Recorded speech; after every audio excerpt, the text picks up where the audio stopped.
Hello, I'm Rochelle, and this is episode 143 of the Genuine Realtor Show, which airs every Friday. Wow, check out this house that sold for like $1 gajillion over asking. Sound familiar? This week's episode is all about the ins and outs of what this sensationalized marketing actually means. Whether you're a spectator gobsmacked on the sidelines, a buyer actively trying to purchase in this market, or a seller considering cashing out, this episode's for you. Ready? Let's go. All right, I'm going to kick off this episode by saying that this style of marketing is problematic. It's fueling this market view that feels disingenuous to the public, scares people out of the market, and further perpetuates this idea that the market is going to continue to climb at this rate. What it's really doing is showcasing some major flaws in the real estate market as it stands, and in many cases is actually illegal.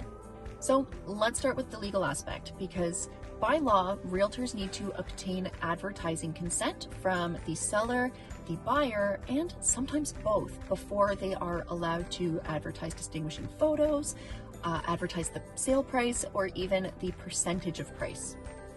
The reality is that a lot of these ads are not in compliance, and based on the number of consumers who complain to the Real Estate Council of Ontario, it's apparent that not everyone wants the entire world to know their purchase price. So let's assume that all parties involved have consented to this information being out there and the ad is within the compliance guidelines. It still is only painting a small fraction of the entire picture.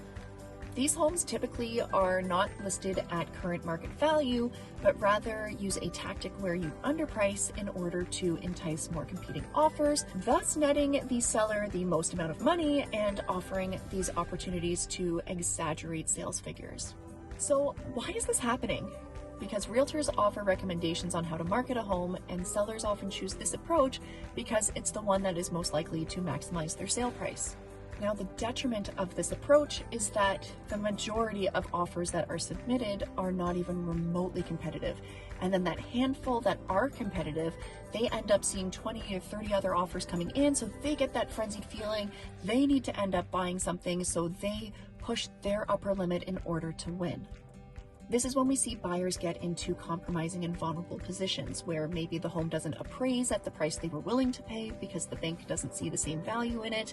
Perhaps they didn't get to do their home inspection. In fact, it's very likely if they won, they didn't get to do their home inspection, or they're not able to put their financing condition in, which again does not protect them if they need to get a mortgage in order to buy the home. So right now there is no definitive answer or solution to this problem, but in my personal opinion, we need to start marketing properties according to current market value.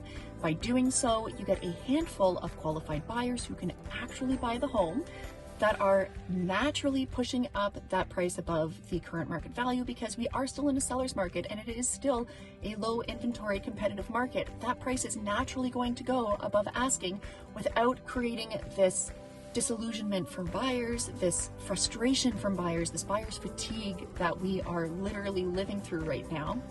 And then it becomes a positive experience for the buyer, the seller, and the market.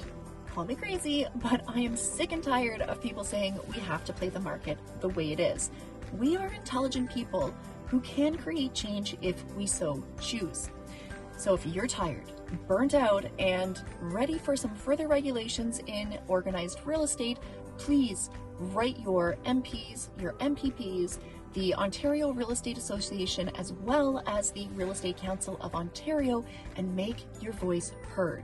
Because the realtors who feel like I do, we can't affect change on our own. So we need your help. Thanks so much for watching. Until next week, keep it genuine.